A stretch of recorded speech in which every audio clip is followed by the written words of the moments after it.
Capricorn. We are near the end. We got Capricorn and we're on the last 4 signs. Yeah.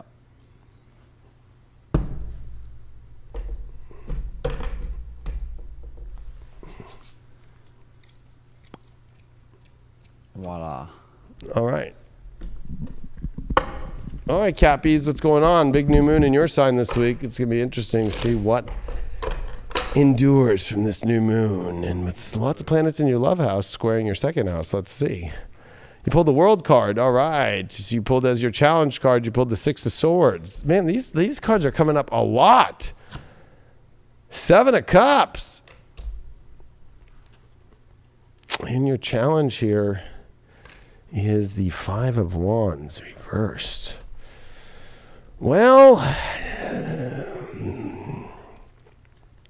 can't deny the World card here. I think that, the world's a big important thing for you, the world that you want in your love life, especially it's upright. It's definitely an opportunity to have the world that you want, but that usually comes with a completion and a new beginning. And when you see this with a challenge that has to be a card that's about moving into new energy, maybe that's your issue, is moving into this new world. Whether you and your partner have decided you're going to change things, or you are ready to change things and move forward in a relationship, just in general. And with having your overall as a 7 of Cups, there's so many options out there. There's so many, fantasies and dreams and prizes. Something we're going to have to look at. But the way that we get through this understanding of the fear or the challenge of moving into the new direction of the relationship is you're not wanting to engage with change at all, or you're avoiding conflict. That's an issue. Because the conflict in this World card is that the zombie apocalypse, the only way that they were able to get rid of the zombie apocalypse was to literally burn the earth, right? And end up on the Mars or the moon, wherever. It looks like Mars, actually, but it looks more like the moon, although it's a little red. And it's just them two, but I don't know if they carry the zombie virus on them. I love Neptune. But at least the earth no longer will. It's been erased of it. So, I got a feeling that this is about trying to avoid the conflict of taking yourself to a better place in relationships and seeing the awesome dreams and opportunities. Sure, they could be fanatical or they could be fantasy. Let's find out. What's going on with that World card? Just hanging around with my head in the sand, just letting the earth pass me by. Well, you got the Sun card. It's a great card. I love the sun. Sun's probably my favorite planet. I think that the world that you want is, look at that fucking, that true you, that true sun, that true light of your soul. Why is this 7 of Cups popping up? 5 of Swords reversed. Not trying hard enough and not willing to even kind of push for what you want. Maybe in the relationship, you're not even trying to push for more. I got a feeling like, you're kind of like complacent wherever you're at. And I think but you're not complacent. You're acting complacent when you're not inside. You know that there is this extreme, amazing world of happiness and love, but you're not doing anything about it, or you're avoiding it completely. This is a lot of avoidance. And when the 5 of Swords is there, that's dud energy. At least the 5 of Swords, even though it can push too hard, when it's reversed, it's like, wow, you're not even putting any effort in at all. Like, you're not trying to do anything. You're trying to do energies, probably in other energies besides love. It's almost like, cobwebs are starting to grow. You got to brush those old cobwebs off and start getting some movement going on. Yeah, you got the 7th house of relationships is your overall card here. So, this is a big thing that you need to focus on, is you're hyper-focused on your relationships this week. So this love reading is pretty big, and this new moon is about your relationships and the changes that are going to have to happen in your life, especially in that area.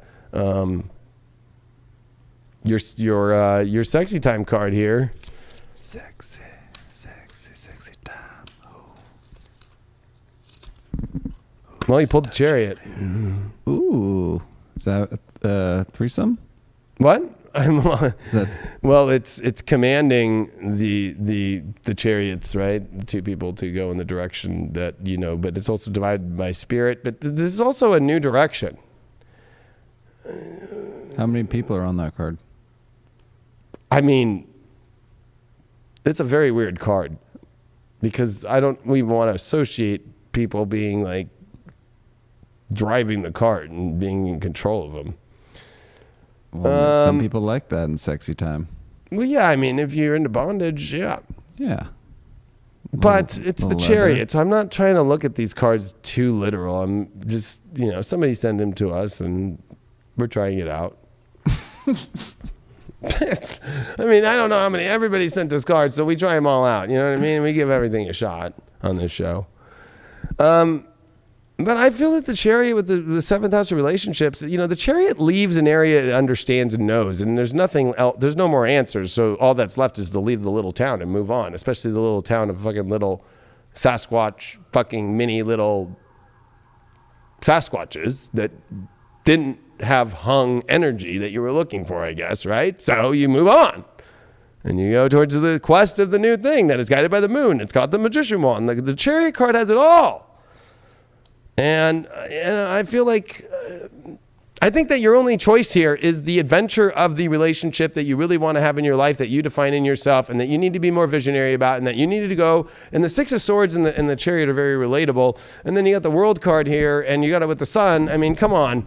You either can have the world that you want and the life that you want, but you gotta take the risk of going into what real divine partnership is in your life and move to where that really is, Capricorn. Because like you're at a place to where you're at there's no other option kind of thing. And that's just truth. Mercury in Cancer in the 9th. I mean, you need to express your feelings and emotions and understand that, your feelings are definitely wanting to be understood, but at the same time, if they're not being reciprocated back, then what are you doing continually? Mercury gets lost in the 9th. There's too many feelings. So I got a feeling that you're looking at too many things, and when it starts to get to too many and to too many things, something's off. And I think that you have to realize that it should be just already solid and known, and that person should understand you completely. But I feel like these are also, opinion kind of emotional battles and a lot of like deep emotional times and trying to find excitement and fun. It's moody, and it's got a lot of moods. I mean, you think a mood ring's got a lot of colors. This week, your environment and your communication and your feelings and relationships are going to be more moody than a mood ring.